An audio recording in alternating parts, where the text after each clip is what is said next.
Ngayon po, mag-prepare po tayo ng ating fried chicken. So, yan, papakuluan po muna natin yung manok para mas masarap.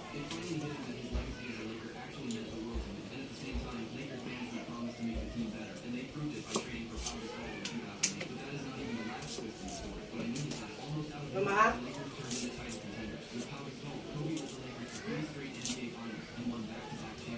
Gagamit na po tayo ng sibuyas sa kaluya sa pagpapakulo.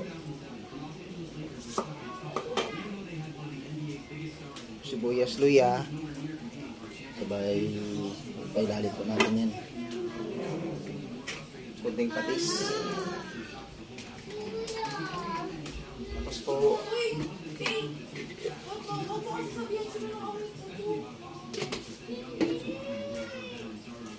paminta. Magic sarap.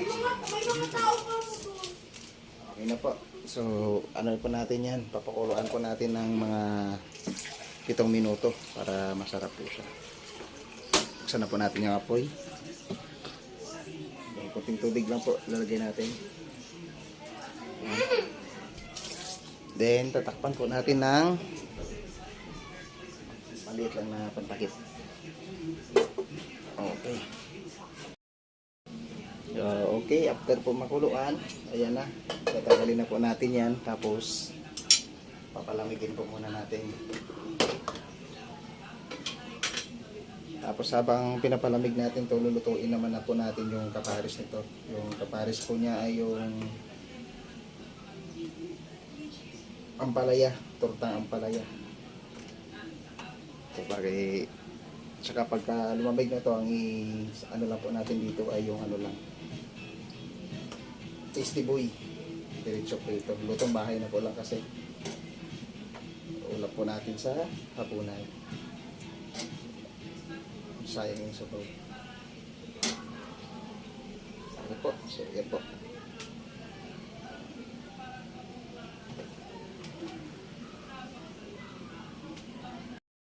Okay, so habang pinapalamig po natin yung ating nilagang manok, lulutuin po muna natin yung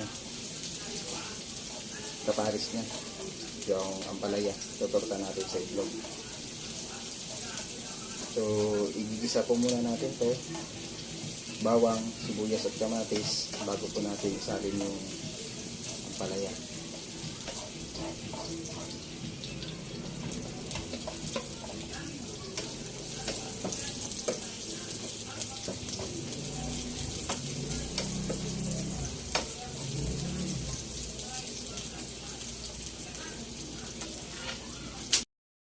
Okay, kapag medyo golden brown na po itong sibuyas at bawang, lagay na po natin yung kamatis.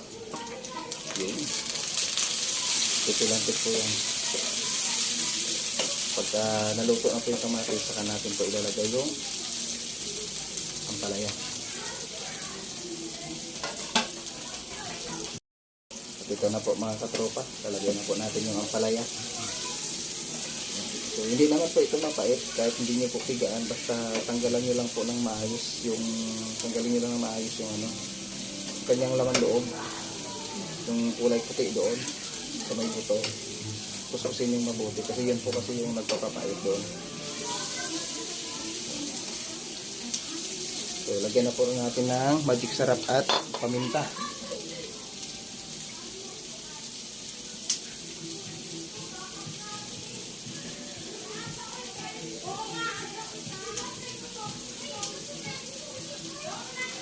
Paminta po muna. Medyo marami-rami yung paminta. Saka magic sarap pang palasa natin. Okay, so kunting asin. Hindi na po tayo maglalagay dito ng patis. Kunting asin na po. Saka natin halo-haluin po yun. Pag naluto na po yung yung ampalaya, saka po natin isalin yung itlog. So ayan po, luto na po yung ating ampalaya. Ilalagay na po natin yung itlog. 3 pirasong itlog.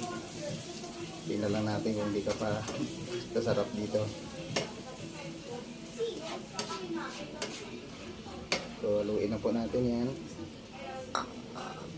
hanggang sa maluto.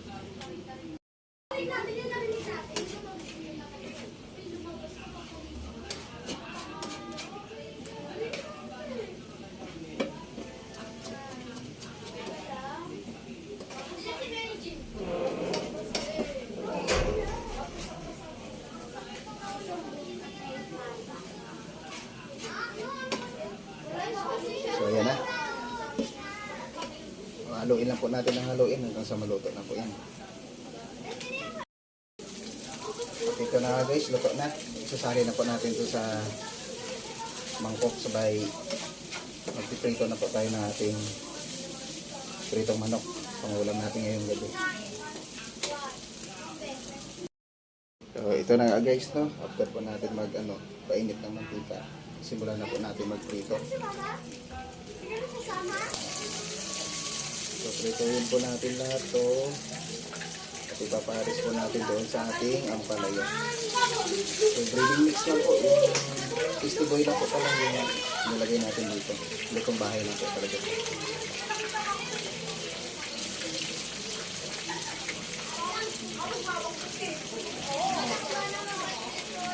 At may espasyo, lagyan natin. Ayan. Hanggang mag-golden brown.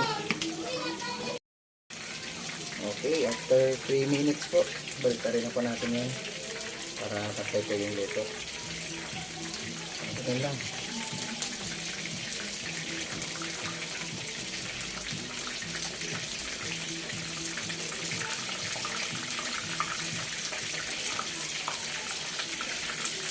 Mamaya po yung kabilang gilid naman pagka siluto na po yan nalaga na po kasi natin yan. Kaya mabilis lang po ito. Malasa po kasi pag nalaga talaga. So ito na nga guys, no? Luto na. Golden brown na siya. Yan. Okay na po yan. Tanggalin na po natin tsaka isali na po natin yung ibang naiwan. Para mamaya pagkatapos yung maglaro ng mga anakis natin, diretso kain na yan. Pahinga, sabay tulog. May pasok po bukas. Okay. So, yan po.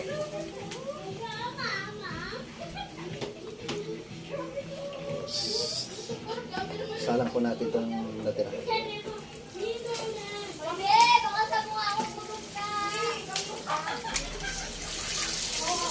Tama-tama at luto na rin po ating snaing.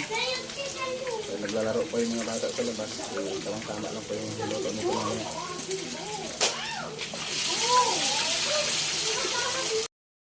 Okay, ito na yung uling salang natin. Luto na po ito. Sama na po natin dito. Makakain na sila mamaya. Solve na naman ang hapunan. Okay. Oh, ayan. Solved na po ang hapunan. Kain na tayo mamaya.